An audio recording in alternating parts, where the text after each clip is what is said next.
we were just talking about the Masquerade because we feel the reason why I dropped out of the Masquerade is I made that big fluffy, as May calls it, cupcake dress from Love Live that Nico wears, and the pre-judging was done the day before the Masquerade. And SoccerCon's Masquerade is early morning, the second day. I do.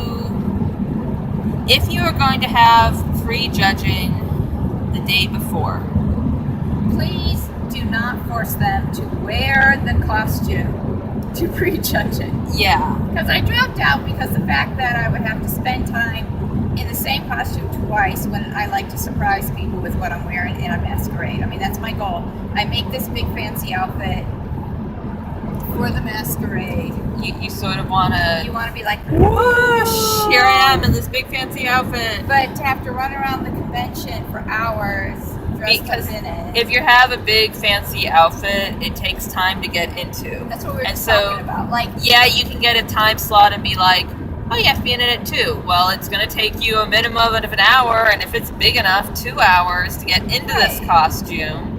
And then you're going to miss Then you have to walk through the convention center, so everyone's seeing the costume to go to the judging. You know. So I mean, like, I understand people are like, well, that's the sacrifice you make for being in a masquerade. I just think would be better done. Like most other places I had in masquerades, I've helped run masquerades. We've done the pre-judging before the masquerade. Only problem here is this masquerade's done so early there'll be almost no way to do pre-judging before the masquerade. Then to me, don't require them to bring just the next outfit. year SoccerCon, don't require us to wear our costume. I know people are going to be like, well, how do you, since they're judging before, you have to see everything. Well, if you are judging strictly on the skill of making the outfit and not how someone presents the outfit, because basically our walk-ons, how we presented ourselves on stage, did not count towards judging. Which it should. It should still count. Like, I could be the best, whatever, and you're just cutting yourself off because you're just talking to me. I had it out like this, actually. I was trying to get us both. I could dress up as someone. We gave an example of, let's say she dresses up as Sailor Mars. Yeah. And she walks on stage and she acts like Sailor Moon. Yeah. And everyone who is a fan of the show is staring at you like this. What just happened? It's a great And then costume. she's a great costume and she wins a prize and the audience is boo! You know? I mean, like, yeah, you better know. I think there should still be a little touch of how you present the character. character. There should be an award for your walk-on. Presentation.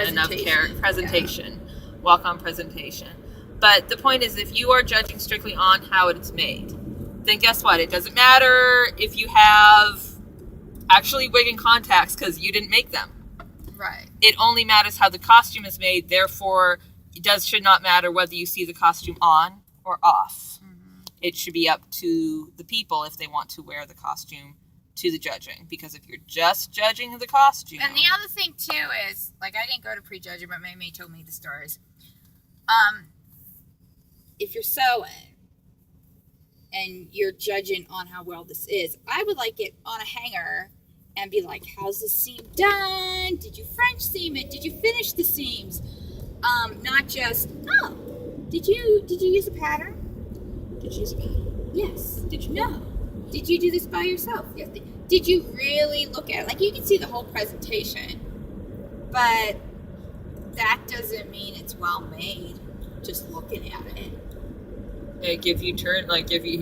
You don't know, like, especially if something has layers on, someone's waist could be completely put together by bobby pins, you know, but there's like 3 layers between you and it, so if it's on the person, you don't know that. Right. Or it could just be glued, you know. Well, not saying something's bad about that's gluing, something bad about glue. It's not sewing. Well, it depends on the outfit, like, you know. So the point, in fact, is just the fact that you can't really see the construction on a person. And therefore, that, again, is why you need to also have an award after the presentation. Because, okay, so now you've seen the outfit, looks great. Then they go on, their armor flies off, their wig falls off, their drip on their dress. It's not laying right. It's not fluttering right. That's actually part of the construction. So you kind of need to see it both ways. So I don't really agree with the judgment on awards being done until you actually. I mean, you can have one, but you still need another one, is what I'm saying. It's just you need it. If it's just don't divide it into 2 days. That's all I'm saying. Like I said, I just feel like if it's the day Let them before, bring it on. let it be a choice whether they wear it or not, because dressing up in the costume for 2 days straight, one, technically you're wearing the same outfit for hours for 2 days straight, which I did. So, but I was sort of like, the other thing too, though, is that other conventions compared to this one, and I know I keep saying other conventions. I've been to a lot. Like I've been to over a dozen conventions over many years. But the point of fact is that usually after the masquerade is everyone wants the photos, they're congratulating the people, whatever. This one, they all like wanted to run and get out of their costumes. The only reason why there was no photo session for the public for the costumes winners, or the winners or anything like that. Which there were definitely costumes that I wish I had gotten pictures of from the masquerade, and I never got a chance to because they ran. We all just left. They changed costumes, so I never got them. I also have to say it was run decently well, but as someone who's been a masquerade den mother, they definitely need to look into doing that, because they do need den mothers. That helps, because some people weren't. Some people got instructions after the fact or mentioned things after the fact, or like I had to go running and be like, where is their water? Whereas if you have den mothers, they take care of all that. They take care of telling them. They take care of the contestants. Go this way, go that way. Here's where the water is, or let me get you water. Good point. Those guys are hilarious. The hosts. The masquerade hosts were awesome. They really knew, their jokes were great, and they knew how to get the crowd going. So it's getting dark, so let's finish off. Besides all the masquerade stuff. Besides all the masquerade stuff.